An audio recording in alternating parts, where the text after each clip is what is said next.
Hi Earth Signs, Gemini, Libra, and Aquarius. Welcome po sa ating channel at ito ay inyong weekly Gabay Tarot reading for November 19 to 25, 2023. Please be reminded that this is general reading po. So maaari kayong makarelate o hindi, just take what resonates. Gamitin ang reading na ito bilang gabay lamang. Balik po kayo dito bukas para sa ating daily Gabay Tarot reading. Please like, subscribe, and click bell button for notification para po updated po kayo sa daily tarot reading natin. Para po sa gusto magpa-reading, maaari nyo pong makuha ang link. Nasa description box po ito. Message nyo lang po ako sa Messenger. Maraming salamat po.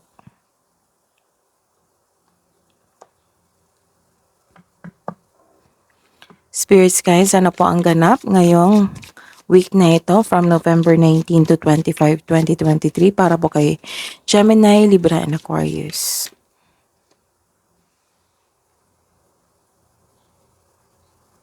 Lumabas din dito kahapon, so check nyo po.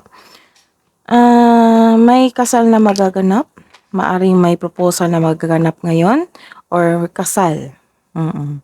Or maari ring wedding anniversary po, or tungkol po ito sa magkarelasyon o mag-asawa.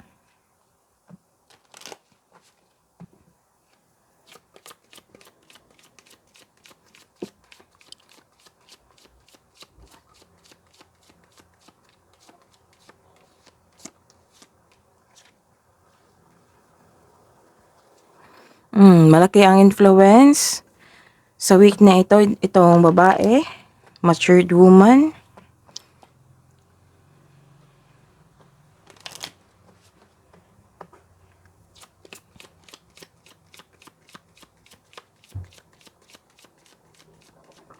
Para po kay Gemini, Libra, and Aquarius ngayong week na ito.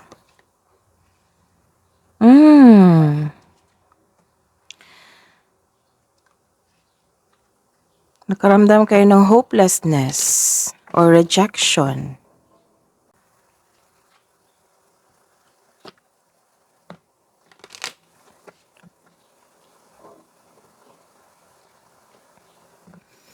Maaring nagkaroon kayo ng hopelessness or nasaktan kayo.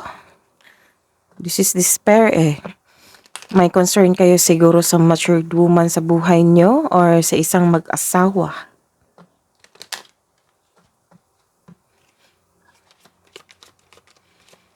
Or disappointed kayo kasi walang oras yung asawa sa inyo.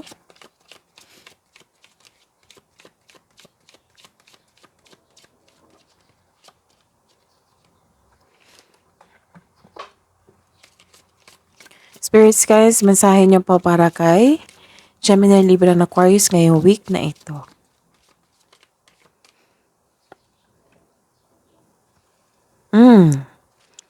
Para mabigyan ng solusyon ang inyong nararamdaman for this week. So, voice your concerns, open up. Communication is the key. Voice your concern kasi ayun, ipaalam mo sa kanya na malaki ang adjustment na binigay mo sa inyong relasyon o sa isang tao. So, set your heart free.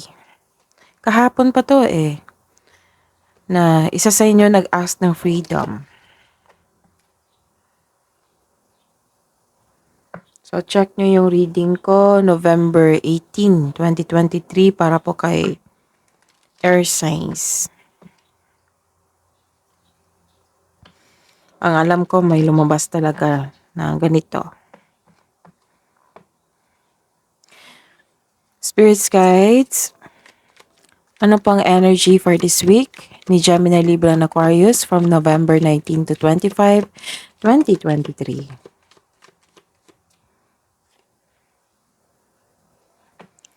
Clarification of this reverse card.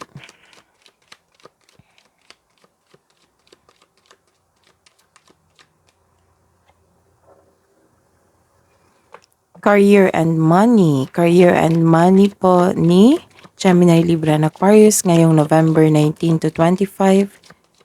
Spirits guides. Clarification of this reverse card.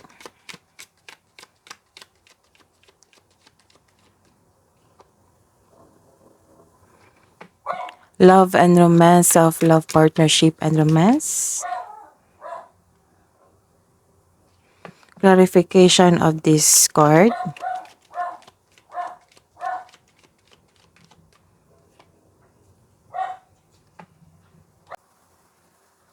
By the way, our signs, Gemini, Libra, and Aquarius, uploaded na po yung monthly gabay reading nyo po. Visit our channel, scroll down nyo lang po. Andun po yung monthly gabay tarot reading for December 2023, separated video for Gemini, Libra, and Aquarius. Maraming salamat po. Sa week na ito, from November 19 to 25, 2023, weekly reading natin. You have reverse card. Nagkaroon ng delay. You are hanging on the past. But, nag-decide ka na mag-healing. Magkaroon ng healing. Maaring nasaktan ka sa marriage nyo. Marriage life. Tapos, you are decided to move on and heal yourself. And some of you, hinahayaan mo ang isang sitwasyon na matapos. So, remind yourself na let go mo na and move forward. Ang pagkapit sa nakaraan ay pumipigil sa paglitaw ng isang bagong simula. So, this card tells you na subukang huwag ipagpaliban ang kasaganaan na naghihintay sa iyo. May dumating na mga opportunity na kailangan na magkaroon ng choices and make a big decision. Pero nakikita ko dito pinagpaliban mo. So, ang sabi ng card, huwag mong ipagpaliban ang kasaganaan, naghihintay sa iyo. Kasi, itong opportunity na dumating sa buhay nyo, ito yung way na maging successful ka.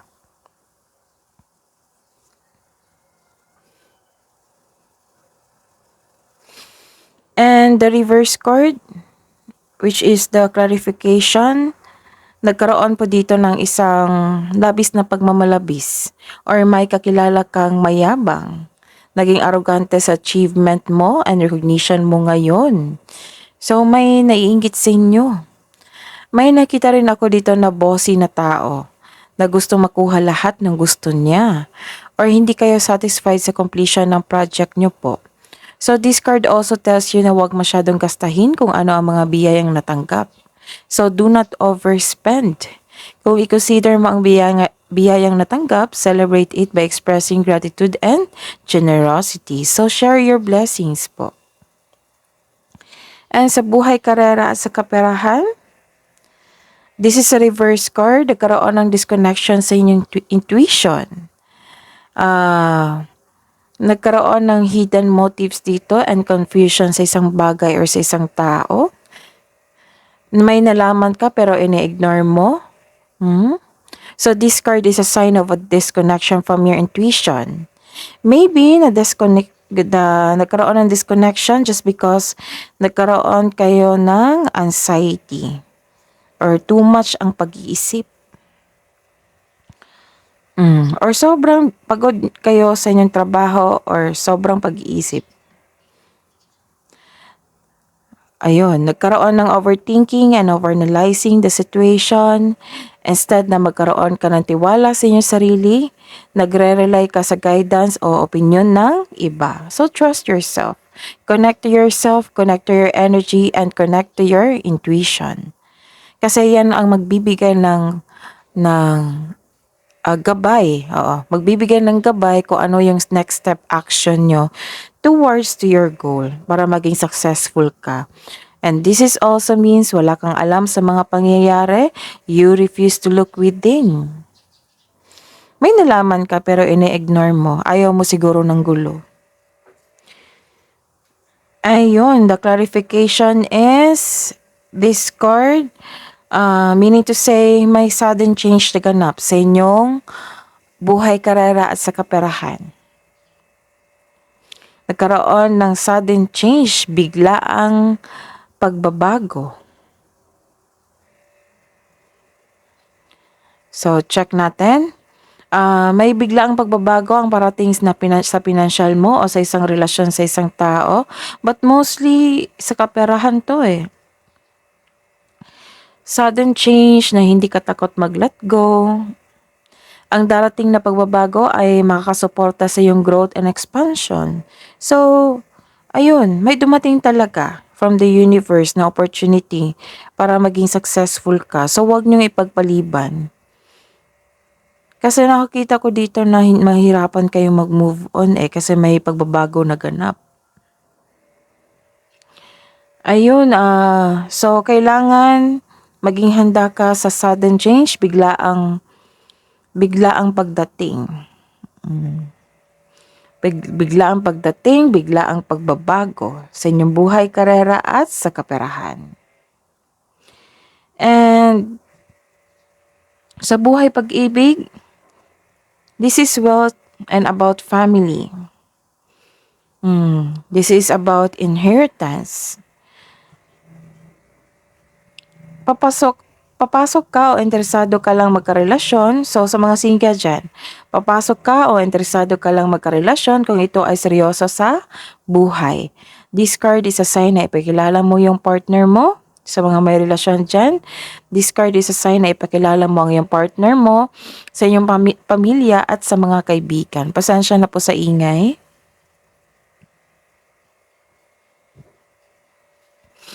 And the clarification card is a reverse card.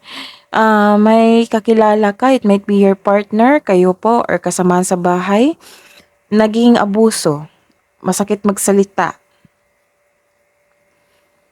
So, may nakita ko dito na may taong hindi marunong magpahalaga sa kanyang sarili, sa kanyang kapwa, at sa relasyon. May kakilala kang nag-abuse sa power sa isang sitwasyon. So, ayun. Hanggat maaga, iwasan mo muna ito, baka mainit ang ulo niya. Hidden truth.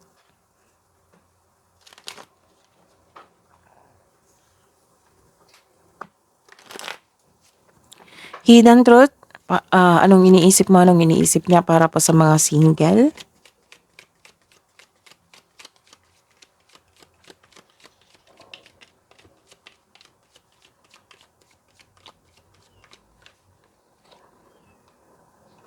So many things reminds me of you.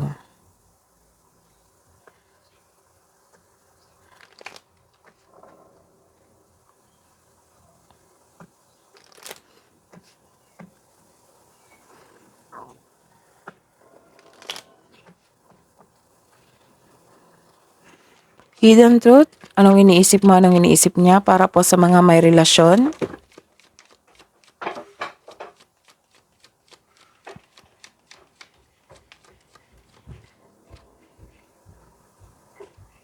I want to be more than friends. Love message po para sa mga single na Gemini, Libra, and Aquarius for this week.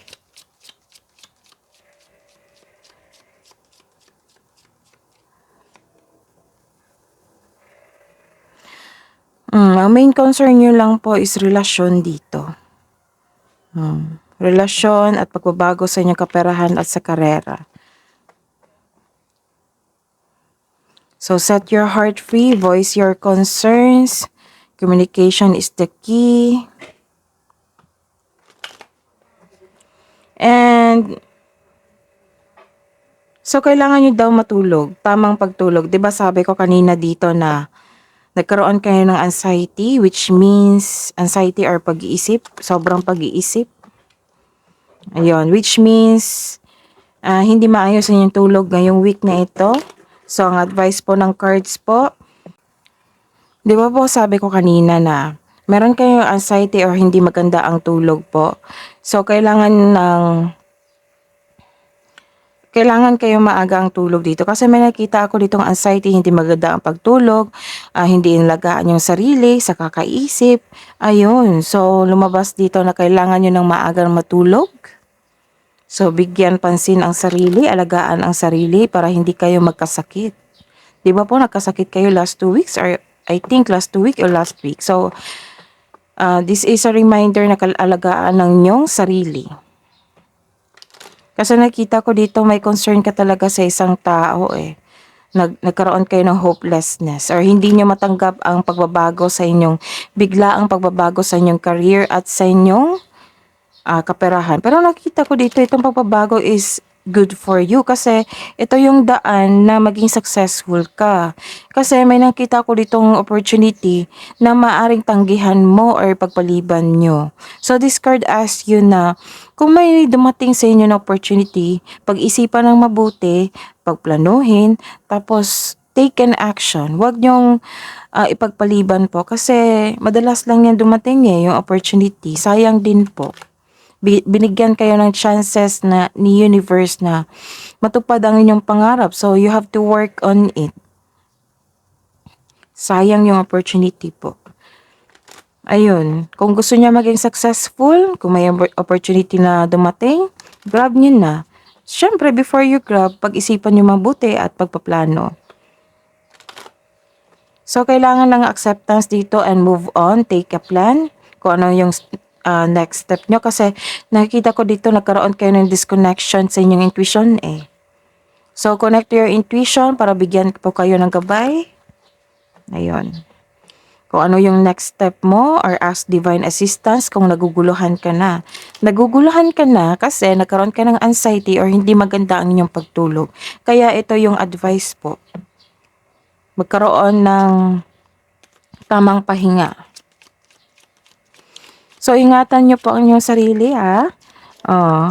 Kasi kakagaling nyo lang sa sakit. Last 2 weeks yata yun, last week. So, ingatan ang sarili. Kailangan lang ng pagtanggap po. Kung hindi nyo napakaya, kung pressured pa kayo sa isang problema, then take time to rest. Bigyan ng tamang oras. Kasi, di ba sabi ko, may nasabi ako kahapon na work, money, family, and self. If yung work is hindi maganda, dapat yung tatlo is huwag mong idamay. Ayun. Kung nagkaroon ka ng stagnation sa work mo, nag-iisip ka ng mas malala, or nagkaroon ng sobrang pag-iisip. Kasi itong si air sign is overthinker eh. So, wag mo idamay yung tatlo. So, just an advice po. Para kung matapos, para sa pagtapos mo ng pag-iisip na yan, wala kang pending sa trabaho mo. Diba po? Pwede din na you work out the opportunity habang nag-iisip. Or bigyan talaga ng plano yan, schedule. Kasi nakikita ko talaga dito, nag-overthinking kayo eh. Kasi si air sign sa pagkakilala ko, gusto niya maging perfect. Kasi sobra to sa trabaho si air signs eh, si Gemini, Libra, and Aquarius. Kung bigyan mo yan ng task, sobrang seryoso niyan. Sobrang focus. Gusto niya perfect yung output o resulta ng kanyang ginagawa. Kasi marami siyang ideas. Kasi matalino si air sign, si Gemini, Libra, and Aquarius. Gusto niya maayos agad, gusto niya perfecto yon. Kung hindi man perfect or hindi na-apply lahat yung ideas niya sa isang bagay or sa isang proyekto, magkakaroon ng dissatisfaction. Kasi marami kayong ideas. You are a very talented and a bright person. So, comment down nyo lang po, air sign, Gemini, Libra, and Aquarius. So, iwasan nyo lang po mag-overthink. Take care of yourself. Tamang tulog po ay kailangan.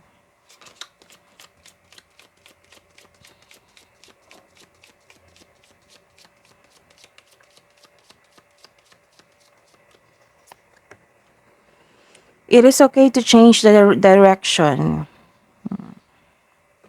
Kasi may dumating na opportunity. So, okay lang na sabi ni universe na okay lang na mag-change direction kayo. Basta as long happy kayo. Happy kayo sa ginagawa nyo, happy kayo sa inyong tatahakin, ayun. Para po sa mga may relasyon, sa buhay mag-asawa, sa couple po natin na Gemini, Libra, and Aquarius for this week from November 19 to 25, 2023. Spirits guides.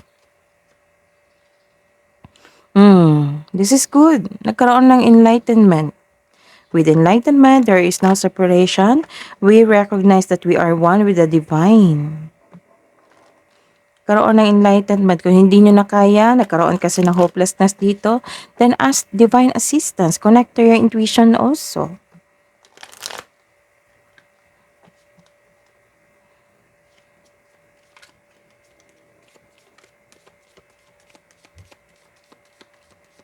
Naririnig nyo ba ang ingay? Maingay po yung kapitbahay namin. Maybe may construction sa bahay nila. Ayun. 1111. 1111 is an important number for twin flame. It symbolizes the harmony and balance of soul counterparts.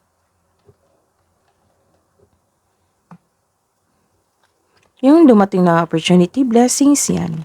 Itong sudden change, bigla ang pagbabago sa inyong kaperahan at sa karera, blessings din yan.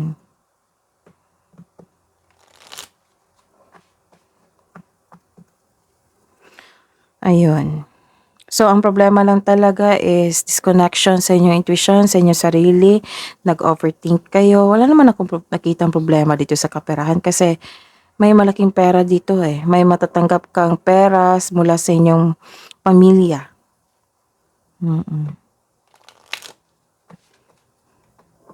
So, kailangan lang ng pagtatrabaho dito. Focus. Spirits guys, hingi po kami ng wisdom message po para kay Gemini, Libra, and Aquarius ngayong November 19 to 25, 2023. Gemini, Libra, and Aquarius. Leap of faith. Take a risk and put your heart's true desire into action. Di ba po, kanina sabi ko dito sa career and money mo. May sudden change, bigla ang pagbabago, nagkaroon ng transformation. So, ang sabi dito na, take a risk and put your heart's true desire into action. So, kailangan talaga na mag-take an action kasi may dumating na opportunities na ito yung daan na maging successful ka sa buhay, karera at sa kaperahan at sa inyong sarili na magkaroon ng self-growth po. Nagkaroon talaga ng new cycle sa inyong buhay.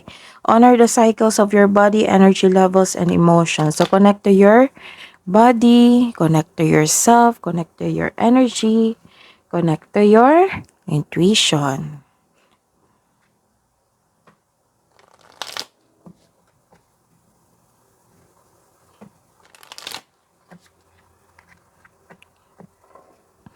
Kabuang advice po para kay Gemini, Libra, and Aquarius ngayong November 19 to 25, 2023.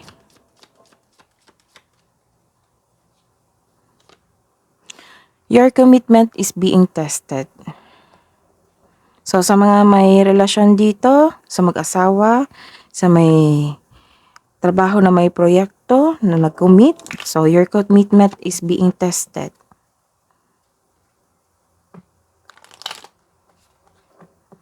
Challenge ito para may matutunan kayo sa buhay.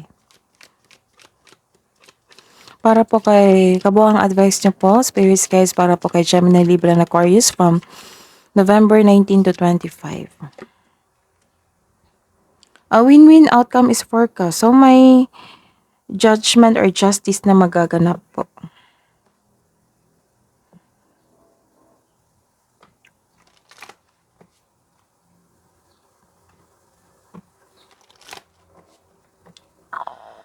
Spirits guides, angels, archangels, guardian angels. Message niyo po para kay Gemini, Libra, and Aquarius ngayong week na ito sa November 19 to 25. Message from Archangel Jophiel. Act with wisdom, use information for the highest good.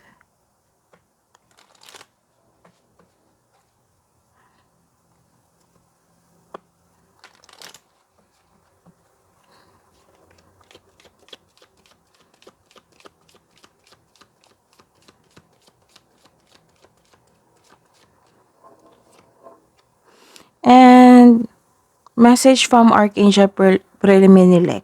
Archangel Premenilek, be conscientious, cooperate with others for the highest good. Use information for the highest good. Cooperate with others for the highest good. So, cooperate and use information for the highest good. That is your reading po, Gemini, Libra, and Aquarius for this week. Please like, subscribe, and click bell button for notification para updated po kayo sa daily tarot reading natin. Maraming salamat po.